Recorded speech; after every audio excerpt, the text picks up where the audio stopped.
రండి నాతో కలిసి బైబిల్ చదవండి. Part 39 of complete Bible with Esha in Telugu version.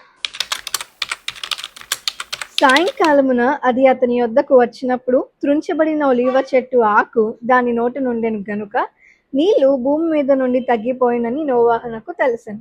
అతడింకా మరి 7 దినములు తాలి ఆ పావురమును వెలుపలికి విడిచెను.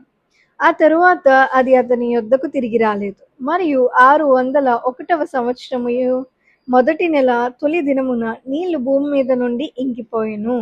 నోవాహు ఓడ కప్పు తీసి చూచినప్పుడు నేల ఆరియుండెను. రెండవ నెల 27వ దినమున భూమి ఎండి యుండెను. అప్పుడు దేవుడు, నీవును నీతో కూడా నీ భార్యయు నీ కుమారులను నీ కోడండ్రును ఓడలో నుండి బయటకు రండి.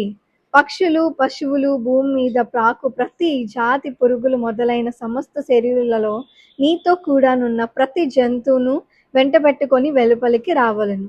అవి భూమి మీద బహుగా విస్తరించి భూమి మీద ఫలించి అభివృద్ధి పొందవలనని నోవాహుతో చెప్పెను.